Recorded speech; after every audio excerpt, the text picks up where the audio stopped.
Hello guys, അപ്പോൾ ഇന്ന് ദീപാവലിയാണ് കേട്ടോ. അപ്പോൾ എല്ലാവർക്കും ദീപാവലി ആശംസകൾ. നാട്ടിലാണെങ്കിൽ ദീപാവലിക്ക് നമ്മൾ ചെയ്യുക, രാവിലെ എണീക്കും, കുളിക്കും, ജസ്റ്റ് ഒന്ന് അമ്പലത്തിൽ പോവും. പിന്നെ വൈകുന്നേരം എല്ലായിടത്തും വീട്ടിൽ ചിരാത് കത്തിക്കും, അല്ലെങ്കിൽ മെഴുകുതിരി കത്തിക്കും. അത്രയല്ലേ ഉള്ളൂ നമ്മളെ നാട്ടിലല്ലോ. പക്ഷേ ഈ നോർത്തിൽ വന്നപ്പോഴാണ് കേട്ടോ ഈ ദീപാവലി ഇത്രയും വലിയ ആഘോഷമാണെന്ന് ഞാനും അറിയുന്നത്. ഈ നോർത്ത് ഇന്ത്യൻസ് ഫുള്ളും ആ ദിവസം പിന്നെ അടിച്ച് വൃത്തിയാക്കാൻ വേണ്ടി പുതിയ ചൂല് വാങ്ങും. പിന്നെ എന്തെങ്കിലും ഒരു സ്റ്റീൽ പാത്രം അവർ വീട്ടിലേക്ക് വാങ്ങും കേട്ടോ. ഇവർ ഈ ദീപാവലി എന്ന് പറയുന്ന ഐശ്വര്യമായിട്ടല്ലേ കരുതുന്നത്. അപ്പോൾ എന്തായാലും പുതിയ ചൂല് വാങ്ങി ഐശ്വര്യ ദേവതേനെ കൊണ്ടുവരും. അങ്ങനെയല്ലാണ്. അപ്പോൾ നമ്മൾ ദീപാവലിക്ക് കുറച്ച് സാധനങ്ങൾ പുറത്ത് വാങ്ങാൻ പോയതാണ്. ഈ ഒരു കാഴ്ച കണ്ടെങ്കിൽ ഇത് കണ്ടപ്പോൾ ഭയങ്കര സങ്കടമായി. ചെറിയ കുഞ്ഞാണ് ഒരു കയറിലേക്കൂടെ നടക്കുന്നു. പാവം, ഭയങ്കര സങ്കടമായിപ്പോയി അത് കണ്ടിട്ടല്ലേ ജീവിക്കാൻ വേണ്ടി ആൾക്കാർ കഷ്ടപ്പെടുന്നത്. അപ്പോൾ നമ്മൾ സാധനം വാങ്ങാൻ പോയ സമയത്ത് ഇങ്ങനെ തോരനും ഇതെല്ലാം തൂക്കാൻ വേണ്ടിയിട്ട് കുറേ വെച്ചിട്ടുണ്ടായിന്. പിന്നെ എൻ്റെ ഇഷ്ടം പോലെ സ്വീറ്റ്സ് കണ്ടിട്ട് വായിൽ വെള്ളം ഓറിയിട്ടാ. അപ്പോൾ അത്രയും സ്വീറ്റ്സ് എല്ലാം ഉണ്ടായിന്.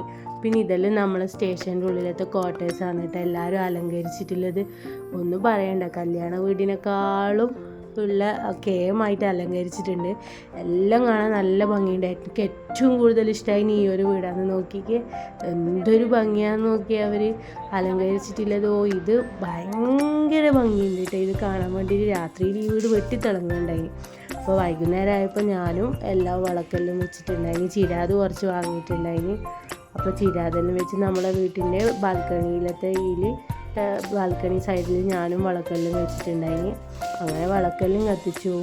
പിന്നെ വൈകുന്നേരം നമ്മൾ ചെറിയ മലയാളീസെല്ലാം, അല്ലെങ്കിൽ കഴിഞ്ഞ വർഷമെല്ലാം നല്ല ഗംഭീരമായിട്ട് പരിപാടികൾ ഫുഡെല്ലാം നമ്മൾ തന്നെ ഉണ്ടാക്കി വലിയ പാർട്ടി ഉണ്ടാക്കിന്. ഇപ്രാവശ്യം അങ്ങനെ വലിയ ഉണ്ടാക്കാനൊന്നും തീരുമാനിച്ചിട്ടുണ്ടായിട്ടില്ല. ഇത് ഞാൻ ഇന്ന് വാങ്ങിയ പുതിയ ചിരാതാണ് കേട്ടോ. നല്ല ഭംഗിയില്ലേ കാണാൻ വേണ്ടിയിട്ട്, നല്ല സ്റ്റോണെല്ലാം വെച്ചിട്ട്. അപ്പോൾ പെട്ടെന്ന് ഇവർ പറഞ്ഞു നമുക്ക് എന്തെങ്കിലും ചെയ്യാം. അങ്ങനെ പോയിട്ട് ഒരു മീനും ചിക്കനും ഗ്രില്ല് ചെയ്യാമോ വിചാരിച്ചു. പെട്ടെന്ന് തീരുമാനിച്ചതാണ്. അപ്പോൾ നമ്മളെല്ലാവരും കൂടി ആ മീനെല്ലാം കഴുകി പിന്നെ അതിന് മസാലയെല്ലാം പുരട്ടി വെച്ചിട്ടാണ്.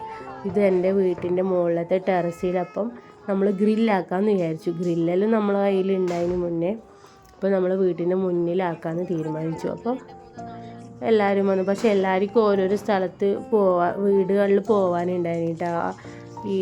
പിന്നെ ഓരോരോ സെക്ഷനിലിട്ട് അവരെ സാറുമാർ ദീപാവലിയായിട്ട് എല്ലാവരെയും വിളിച്ചിട്ടുണ്ടായിന്. അപ്പോൾ എല്ലാവരും ഒന്നുമില്ല, എല്ലാവരും ജസ്റ്റ് ഒന്ന് വന്ന് പോകുന്നേ ഉള്ളൂ. അപ്പോൾ ഫിഷും ചിക്കനുമാണ് നമ്മൾ ഗ്രില്ല് ചെയ്യാൻ വാങ്ങിയിട്ടുണ്ടായിന് കേട്ടോ. അങ്ങനെ നമ്മൾ ആ ഗ്രില്ലിൻ്റെ ചിക്കൻ്റെ എല്ലാം മസാലയെല്ലാം പുരട്ടി വെച്ചു.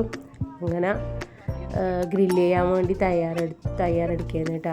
അപ്പോഴേക്ക് പടക്കത്തിൻ്റെ ശബ്ദം കൊണ്ട് ഒന്നും കേൾക്കുന്നുണ്ടായില്ല കേട്ടോ. ഇവിടെ ഈ ദീപാവലി കഴിഞ്ഞാൽ ഡൽഹിയിൽ പൊല്യൂഷൻ ഭയങ്കര പീക്കിലാണ് ഉണ്ടാവല്. കാരണം അത്രയും പുകയാന്ന് ഉണ്ടാവല്. നമുക്ക് തന്നെ അവിടെ ഇങ്ങനെ സഫോക്കേഷൻ പോലെയാണ് കേട്ടോ മുകളിൽ ഇരിക്കുമ്പോൾ.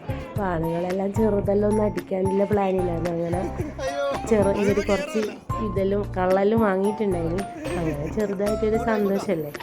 അപ്പോൾ അവരെല്ലാം അതെല്ലാം വാങ്ങിയിട്ടുണ്ടായിരുന്നു. നമ്മളപ്പോൾ ലുഡോ കളിക്കുന്നുണ്ടായിന്. അവർ ഗ്രില്ലും ചെയ്ത് നമുക്ക് ഗ്രില്ലാകുമ്പം കുറച്ച് തിന്നാൻ കൊണ്ട് തരും. അപ്പോൾ കുറച്ച് കരിഞ്ഞു പോയി കേട്ടോ ഗ്രില്ലാക്കുമ്പോഴേക്ക്. ഭയങ്കര വെടിക്കെട്ടും ആഘോഷമല്ലാന്ന് എല്ലാവരുടെ വീട്ടിലും. അപ്പോൾ ഇങ്ങനത്തെ ഒരു സാധനം നമ്മൾ വാങ്ങിയിട്ടുണ്ടായിന് കേട്ടോ. ഇത് ഫസ്റ്റത്തേത് ഭയങ്കര ഫ്ലോപ്പായിരുന്നു ഗൈസ്. അത് പൊങ്ങുന്നുണ്ടായിട്ടില്ല. നമ്മളെ കഴിവിൻ്റെ പരമാവധി അതിനെ പൊക്കാൻ ശ്രമിച്ചു. പക്ഷെ അത് കത്തിയിട്ട് മുകളിലേക്കൊന്നും പറക്കുന്നുണ്ടായില്ല. താഴേക്ക് തന്നെ തിരിച്ചു വരുന്നുണ്ടായിന്. അത് കത്തിയാലും പക്ഷെ അത് താഴേക്ക് തിരിച്ചു വരുന്നു, പൊങ്ങി പോകുന്നുണ്ടായില്ല. അങ്ങനെ നമ്മളൊരു 4-5 എണ്ണം വാങ്ങിയിട്ടുണ്ടായിന്. 2 എണ്ണം ഫ്ലോപ്പായിരുന്നു. ആകെ 2 എണ്ണം മാത്രമേ പറന്നിട്ടുണ്ടായിരുന്നു കേട്ടോ. അങ്ങനെ ഒന്ന് നല്ല രീതിയിൽ അങ്ങ് പൊങ്ങി പറക്കാൻ പോയിരുന്നു കേട്ടോ. നിങ്ങൾ ഈ കാണുന്നത് അത് നല്ല ഭംഗിയായി മുകളിലേക്ക് പറന്നിട്ടുണ്ടായി. പറന്ന് അതെങ്ങോ പോയി. പിന്നെ ഇത് ഫുള്ളും കത്തിയതിന് ശേഷം അതെവിടെയെങ്കിലും പോയി വീഴും കേട്ടോ. ഫുൾ കത്തിയതിന് ശേഷം പോകും, തീയൊന്നും വരില്ല. പിന്നെ ഇത് ഇക്കൊല്ലം വാങ്ങിയ പടക്കല്ല കേട്ടോ. കഴിഞ്ഞെല്ലാം വാങ്ങിയ പടക്കാന്ന് കുറേ ബാക്കി ഉണ്ടായിന്. എൻ്റെ മോളാണെങ്കിൽ പടക്കത്തിനെ പേടിച്ചിട്ട് എൻ്റെ മടിയിൽ നിന്ന് എണീക്കുന്നുണ്ടായില്ല. എൻ്റെ കയ്യിൽ നിന്ന് താഴെ ഇറങ്ങുന്നുണ്ടായില്ല. അതുകൊണ്ട് എനിക്ക് പടക്കമൊന്നും പൊട്ടിക്കാൻ പറ്റിയിട്ടുണ്ടായില്ല. ഇവരെല്ലാവരും ബാക്കിയില്ല പടക്കെല്ലാം കുറച്ച് പൊട്ടിച്ചിട്ടുണ്ടായിന്. അപ്പോൾ നിങ്ങൾ ലാസ്റ്റ് കണ്ടത് മറ്റേ സാധനമായിട്ടാണ് നമ്മൾ മുകളിലേക്ക് കത്തിച്ചുകൊണ്ടുപോയത്. ഇതെല്ലാം പിന്നെ നമ്മൾ കുറച്ച് ഫോട്ടോസ് എടുത്തിട്ടുണ്ടായിന്. അത്രയും ഫോട്ടോസ് എടുത്തിട്ടുണ്ടായില്ലൂ. പിന്നെ നമ്മളെ ഗ്രൂപ്പായിട്ടുള്ള ഫോട്ടോസും പിന്നെ ചിരാത് കത്തിച്ചിട്ടുള്ള ഫോട്ടോസും. അപ്പോൾ അത്രയ്ക്കേ ഉള്ളൂ ഗൈസ് നമ്മളെ ദീപാവലി വിശേഷങ്ങൾ. അപ്പോൾ ടാറ്റാ ബൈ ബൈ. ചാനൽ ഇഷ്ടപ്പെട്ടാൽ ഒന്ന് സബ്സ്ക്രൈബ് ചെയ്യണേ. Bye bye.